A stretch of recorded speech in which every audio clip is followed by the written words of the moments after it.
Miraculous Tales of Ladybug and Cat Noir was created by Thomas Estruck. I'm going to start off by saying that the strongest aspect towards Miraculous Tales of Ladybug and Cat Noir is its animation. Now, interestingly enough, this show was originally going to be a 2D anime-esque animated series, but because of how difficult it was turning out to be, they decided to take the 3D animation route, and actually, come to think of it, it actually looks a lot better than its original idea. And Tucker, why are you trying to claw me? Now, even though I have seen some examples of 3D animation at its best, thanks to some Pixar films, I actually am not lying when I say this. The 3D animation for a television series is actually very good. I don't have much to say concerning the music of this show, but I can say that the opening theme song to Miraculous Tales of Ladybug and Cat Noir really grew on me. I will give this show props for one thing, having a number of characters with good enough screen time. Now, even though Marinette and Adrian are heavily focused in this show, and for good reason, it's kind of nice to note that their friends do get equal screen time as well. Now, the one character I really do not like in this show is Hawkmoth, this show's main villain. If you have seen this show, then you probably know exactly why I don't like this character in this show. It is because all that Hawkmoth does is stand around, sends butterflies, or as he refers to them as akumas, and sends them out to anyone that has negative energy, and lets that person with negative energy do all the dirty work for him.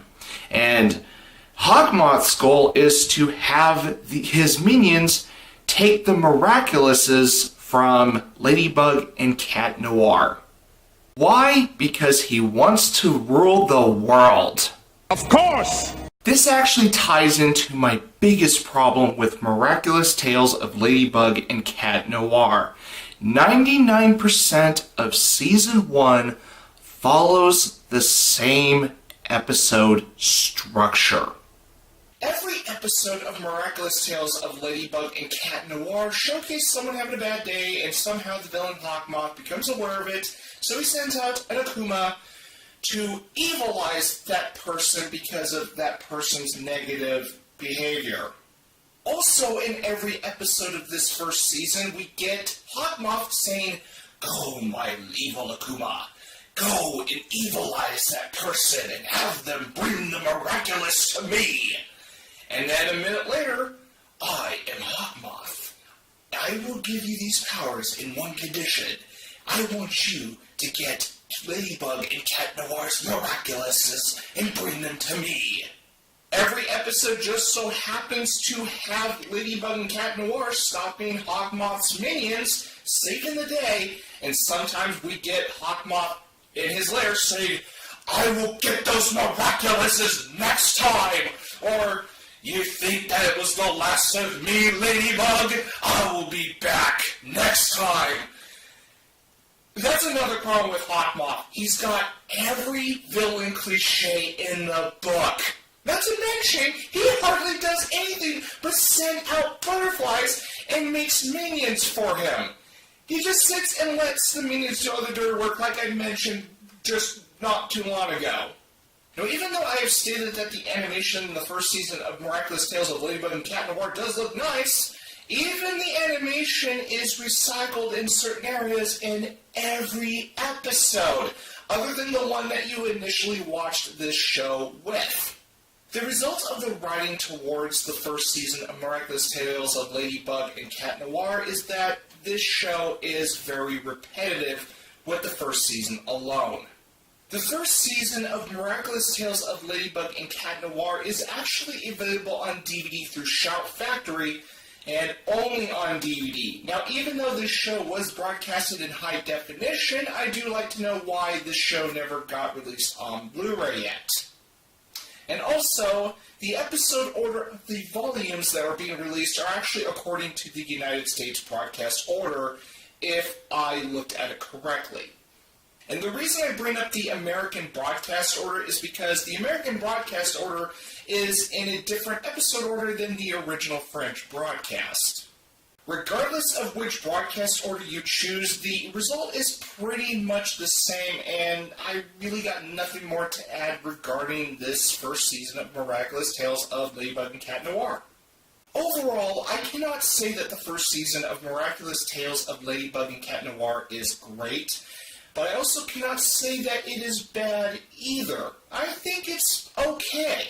If you're gonna go into this show for the animation alone, it is nice to look at, and I bet you might enjoy it for the animation alone. However, if you're gonna go into this show for the action and comedy as well, then by all means, go ahead, because the action is nice to look at, and this show does have legitimate comedy that actually give you a few laughs. But if you're gonna go in this for the characters, do be warned that they do heavily focus on Marinette and Adrian, which is not a bad thing. And I suppose one of the hooks towards the show is their possible relationship later on.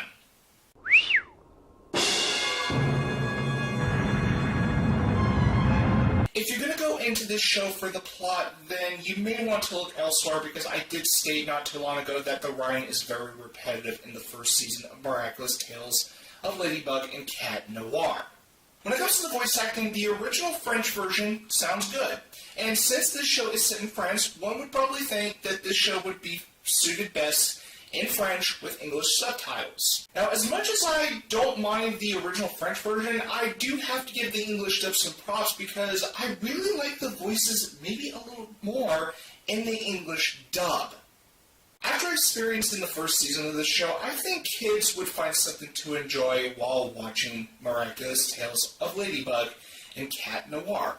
And considering that it's broadcasting in the US through Nickelodeon, this is actually one of those very few shows that are actually worth watching on Nickelodeon alongside the recent Teenage Mutant Ninja Turtles series, because the rest of Nickelodeon's programming is filled with mediocrity.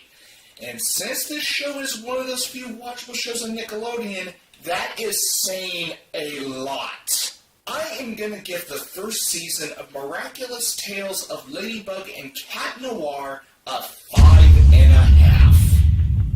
If the writing wasn't as very repetitive as it is, and had every episode change things from time to time so every episode would feel fresh, then I would have scored this first season a little bit higher. If you like this review, feel free to hit the like button, and if you want to follow my channel, please feel free to hit the subscribe button. And as always, you're welcome to leave me a comment if you feel so inclined.